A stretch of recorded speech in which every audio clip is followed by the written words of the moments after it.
Aleluia, glória a Deus. Sejam bem-vindos.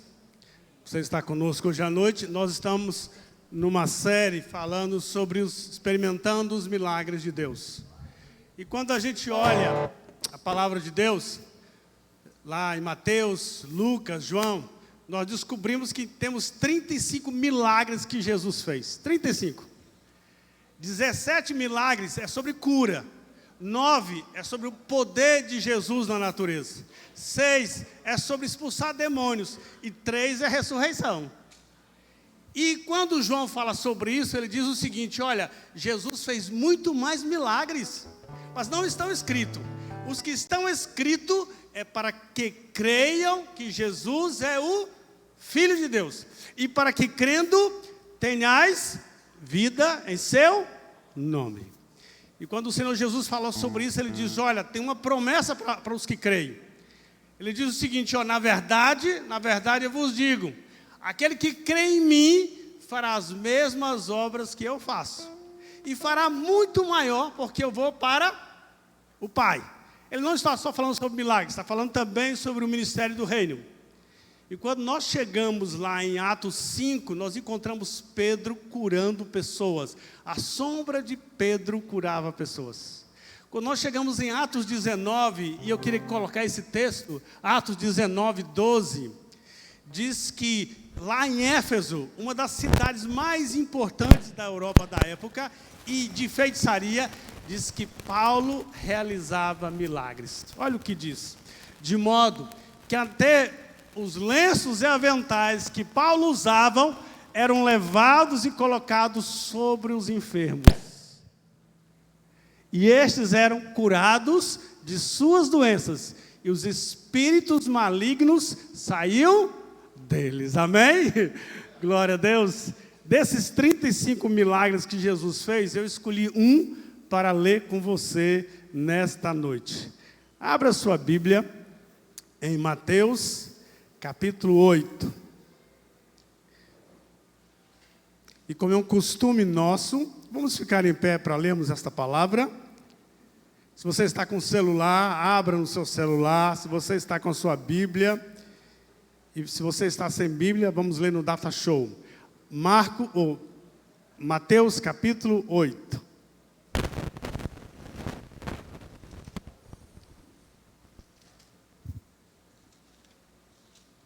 A partir do versículo 5. Quero que você leia comigo.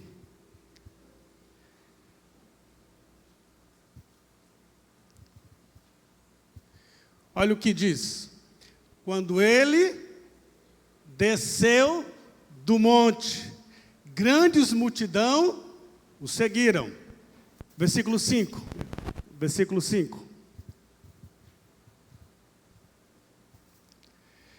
Entrando Jesus em Cafarnaum, dirigiu-se a ele um centurião, pedindo-lhe ajuda.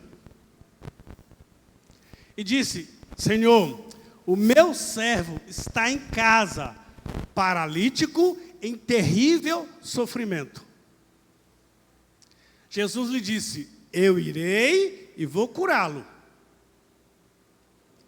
Respondeu o centurião: Senhor, não mereço receber-te debaixo do meu teto, mas diz apenas uma palavra e o meu servo será curado. Pois eu também sou homem sujeito à autoridade e com soldados sobre o meu comando. E digo a um: vai, e ele vai. E a outro: vem, e ele vem. E diga ao meu servo: faça isto, e ele faz. Ao ouvir isso, Jesus se admirou. Em outra versão diz: Jesus ficou surpreendido. E disse aos que o seguiam: digo a vocês a verdade. Não encontrei em Israel ninguém com tamanha fé. Não achei em todas as regiões que eu andei uma pessoa como esta. Aí Jesus tem uma palavra dura agora. Eu digo que muitos virão do Oriente, muitos virão do Ocidente, lá de Anajatuba, e se assentarão à mesa com Abraão, com Isaque e Jacó no reino dos céus. Mas os súditos do reino serão lançados para fora nas trevas, onde haverá choro e ranger de dentes. Então Jesus disse ao centurião: vá, conforme você creu, assim acontecerá. Na mesma hora, o seu servo foi curado. Aleluia! Glória a Deus! Poder assentar, amados.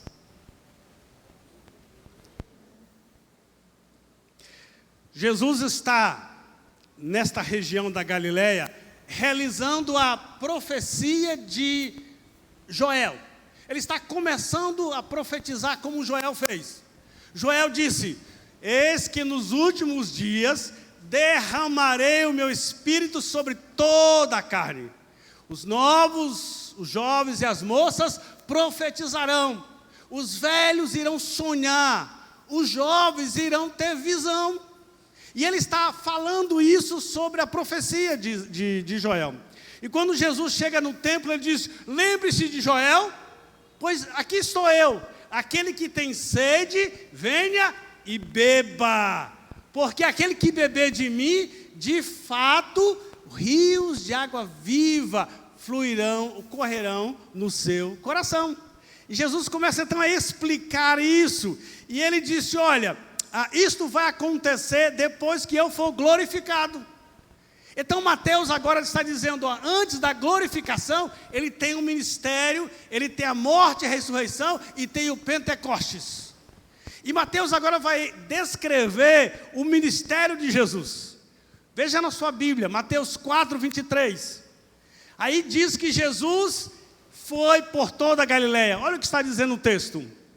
Mateus 4, 23. Diz que Jesus andou por toda a Galileia. Jesus foi por toda, onde? Galileia. A palavra Galileia significa círculo.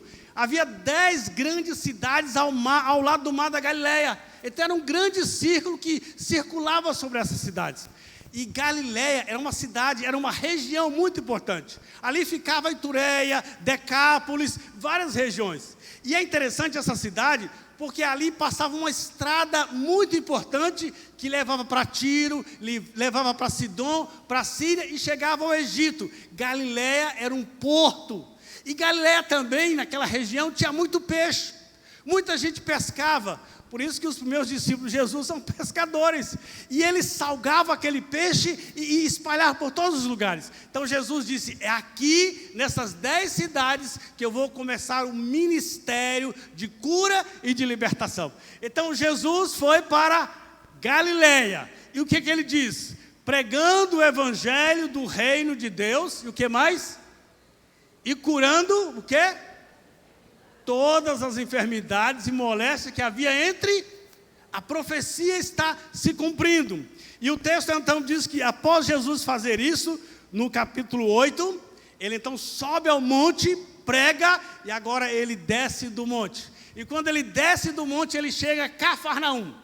Cafarnaum é uma das cidades da Galileia, muito peixe, e Cafarnaum é a principal cidade da Galileia, onde passa a estrada. Se você estivesse naquela época, você entraria numa caravana e chegaria até o Egito, podia comprar roupa, podia comprar óleo e voltar para a Galileia, voltar para Cafarnaum. Jesus está ali em Cafarnaum, e de repente aparece um centurião. E por que aparece um centurião? Porque Cafarnaum é um lugar importante para se guardar.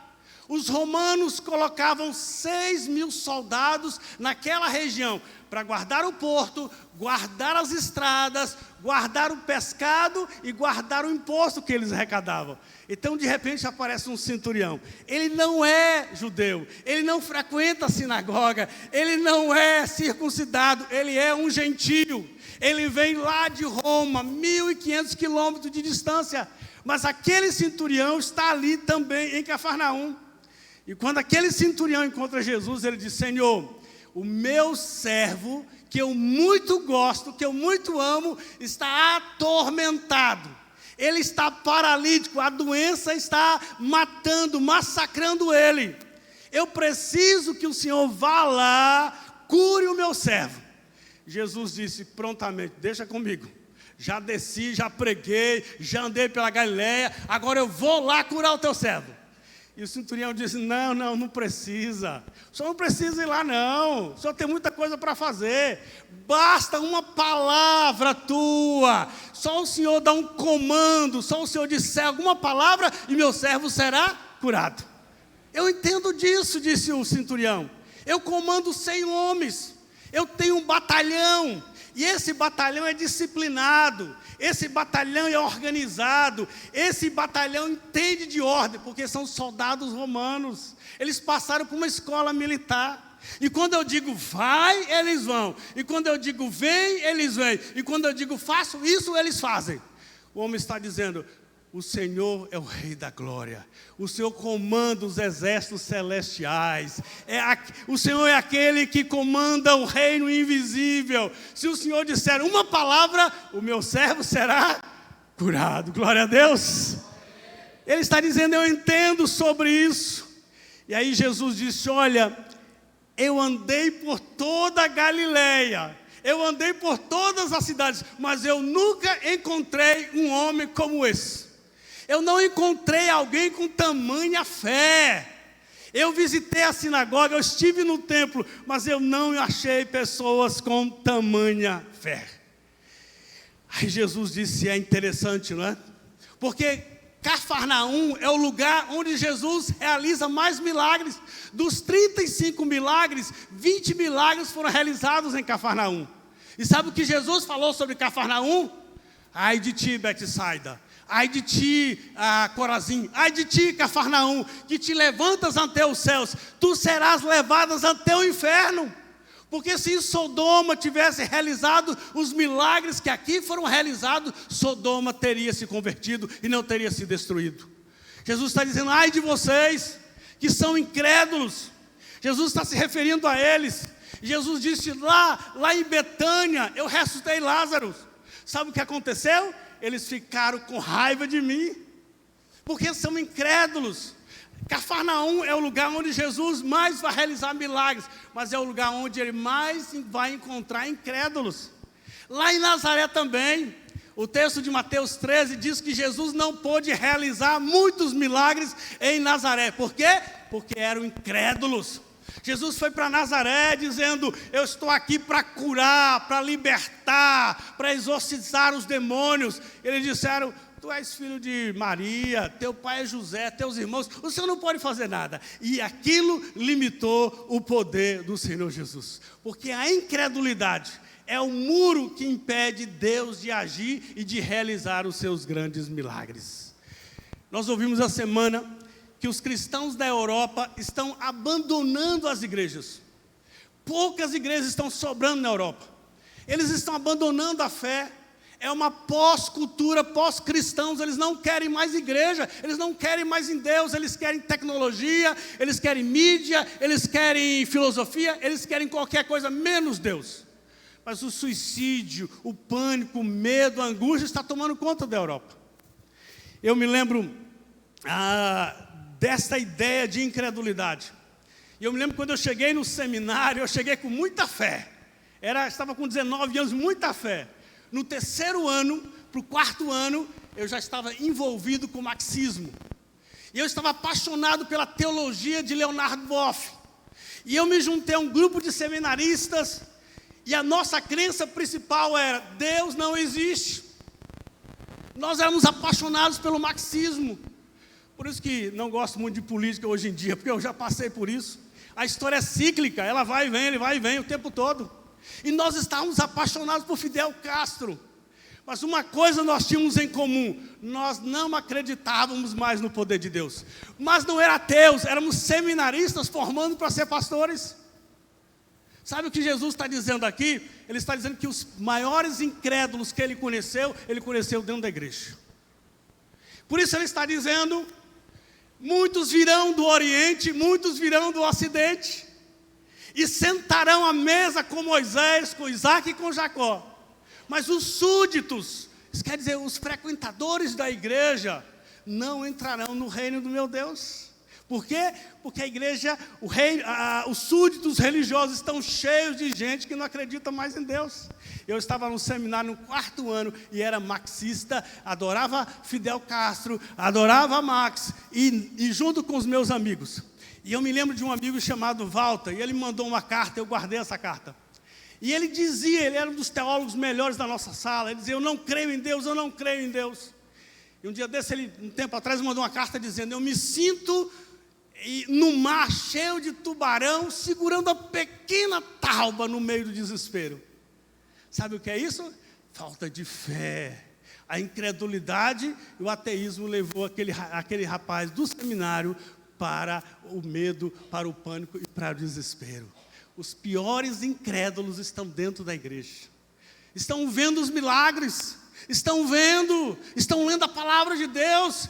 Por isso Jesus está dizendo, ai de ti, Cafarnaum, ai de ti, Betsaida, ai de ti, Jerusalém, não haverá pedra sobre pedra, porque se esses milagres estivessem em outros lugares, eles creriam.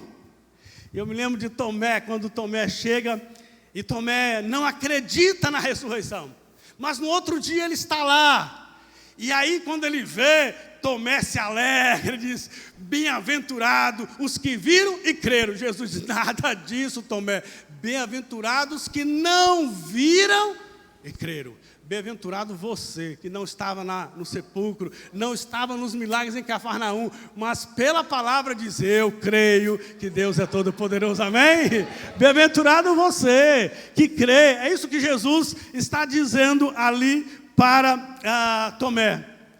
Nessa história, eu aprendo 3 lições. Quero compartilhar em poucos minutos com os irmãos. Primeira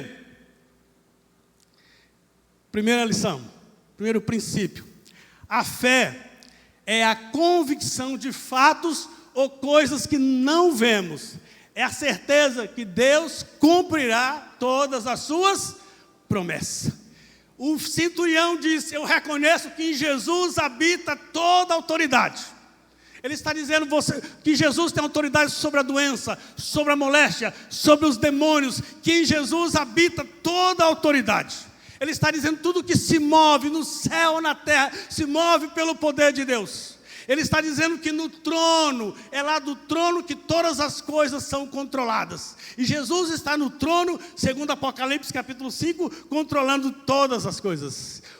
Quando a gente olha para a fé, pensa, fé é uma energia? Fé é um pensamento positivo? Não. Graças a Deus que nós temos uma definição de fé na Bíblia. Veja lá em Hebreus capítulo 11. Capítulo 11, versículo 1, o que diz? Lá diz que a fé é o firme fundamento das coisas que se esperam. O que é fé? Fé é a certeza das coisas que se esperam. Ora, a fé é a certeza daquilo que esperamos. Isso que é fé. Fé é a convicção, é a certeza daquilo que nós estamos esperando. E o que você está esperando hoje à noite? O que você está esperando que Deus faça na sua vida? Você está esperando alguma coisa? Pastor, eu estou esperando há muito tempo. Então fé é essa certeza que Deus vai fazer.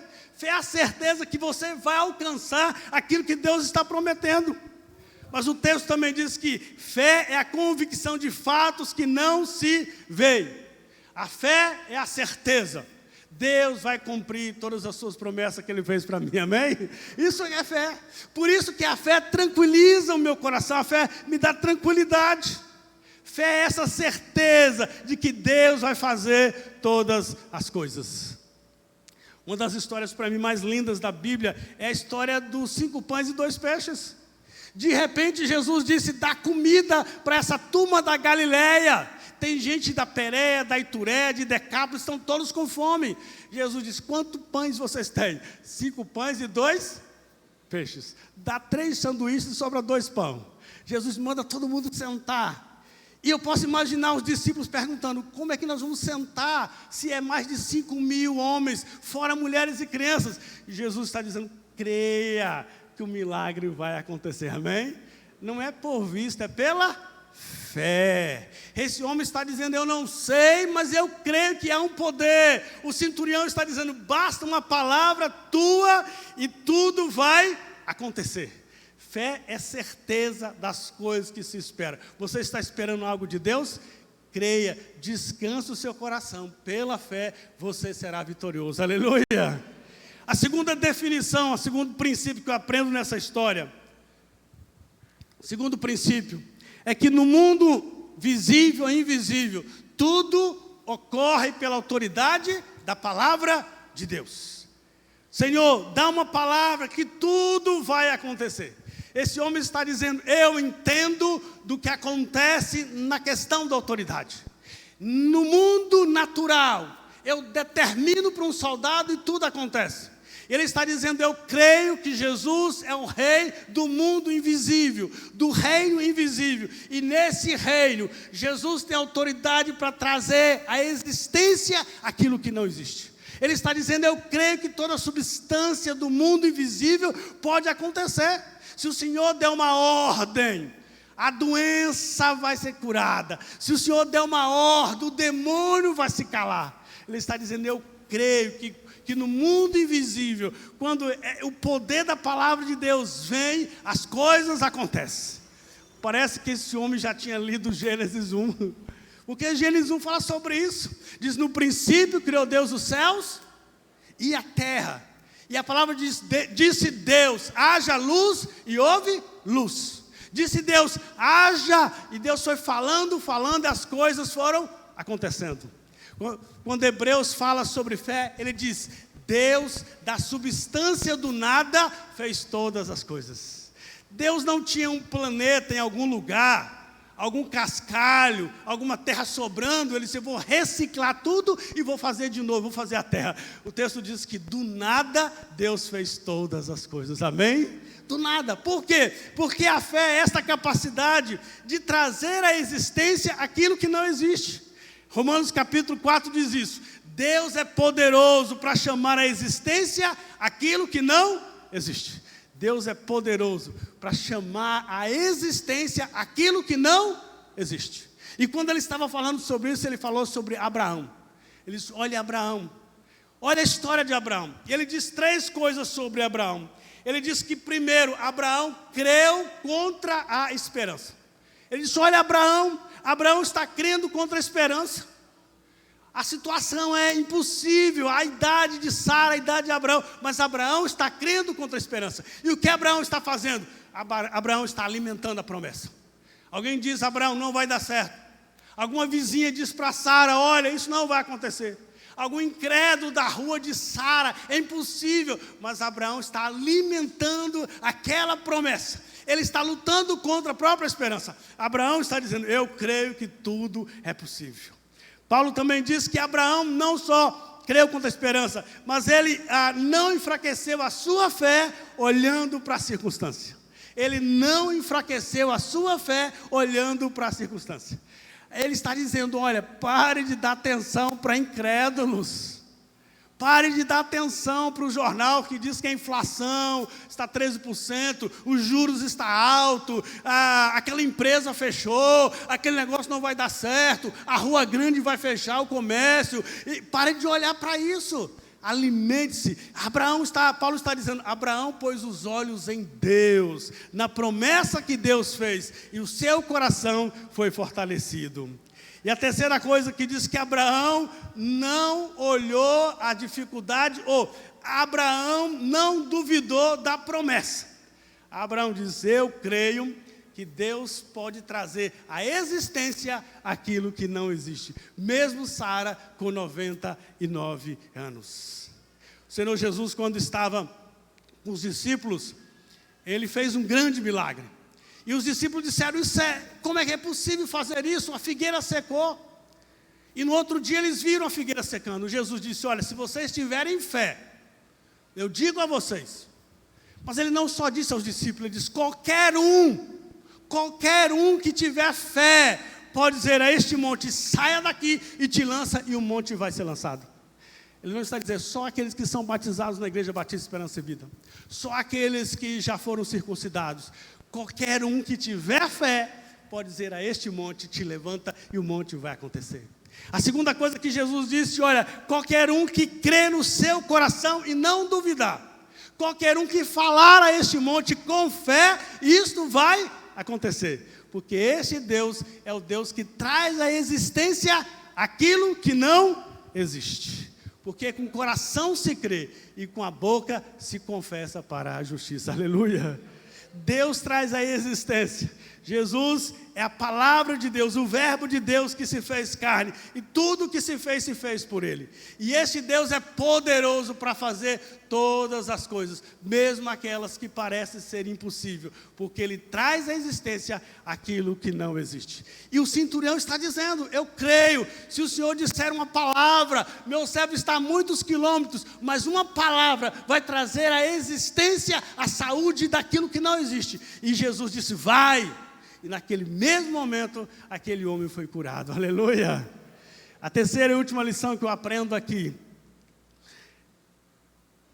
é que nós somos seres habitando na dimensão natural, mas em Cristo Jesus nós pertencemos à dimensão espiritual. Aleluia! Nós somos seres, nós vivemos a realidade concreta do mundo, a realidade do mundo natural que nos limita. Aquele homem está na realidade dizendo: meu servo está doente. Esta é a realidade, mas a realidade espiritual é Jesus dizendo: eu vou trazer saúde para aquele homem. Existe a realidade natural e nós vivemos nesta realidade. A realidade para Abraão e Sara é impossível, mas a realidade espiritual é que Deus foi lá e fez um milagre na vida de Abraão. Quando a Bíblia fala do povo de Deus, ele diz que Deus tem dois povos. Deus tem o Velho Testamento, que é aquele povo de Canaã, que é aquela terra prometida. Mas Deus disse que no Novo Testamento, Deus tem um povo que é a sua igreja. E esse povo do Velho Testamento é um povo que vive num momento transitório, terreno, e tudo está limitado aqui. Mas o povo de Deus vive numa vida invisível espiritual. O povo de Deus vive numa dimensão espiritual. E aquilo que é espiritual se reveste na vida daqueles que creem. Por isso, meu irmão, se você está num lugar, entenda que você é filho de Deus e Deus lhe deu poder sobre os demônios, Deus lhe deu poder sobre as coisas. Às vezes no seu prédio tem alguém doente, vá lá e coloque a mão sobre ele. Às vezes o seu amigo está precisando de uma oração. Às vezes Deus te colocou no lugar, você é filho de Deus, você habita no reino celestial. Você foi chamado para isso. Às vezes você está naquele lugar, alguém está precisando de cura e de libertação. Coloque a mão em nome do Senhor Jesus, amém? Creia nisso, esse é o reino espiritual. Há um reino temporal que se vê, mas a Bíblia diz que o justo vive pela fé no mundo invisível, com os valores do reino de Deus, que nos dá autoridade sobre todas as coisas. Você diz: pastor, talvez eu não esteja enxergando esta palavra sobre a minha vida, mas a Bíblia diz que esta é a palavra de Deus para você. As coisas espirituais se discernem espiritualmente. Lembra de Eliseu? E um dia Eliseu estava falando sobre os milagres, e ele estava entrando numa guerra, e o seu servo Geazim disse: eu estou com medo do exército. E Eliseu disse: não, fica com medo não, no reino invisível de Deus, nós temos muitos soldados. E Geazim disse: mas eu não enxergo. Sabe o que Eliseu fez? Eliseu disse: Senhor, dá a esse homem discernimento espiritual, para ele enxergar no mundo invisível o exército de Deus. E quando Geazim olhou, ele viu que maior eram aqueles que estavam conosco do que aqueles que estavam lá fora. Viu as coisas espirituais, talvez você não esteja enxergando, eu também às vezes não estou enxergando, mas é maior aquele que está conosco do que aquele que está no mundo, amém? Deus é poderoso, por isso a Bíblia diz que o justo vive pela fé. Ele enxerga, pela fé eu creio que Deus pode trazer à existência aquilo que não existe. Pela fé eu creio que Deus pode realizar grandes milagres nesta noite, aleluia. Vamos ficar em pé. Pastor Marcelo já está olhando assim para mim. Seu tempo já passou, já falou. Glória a Deus.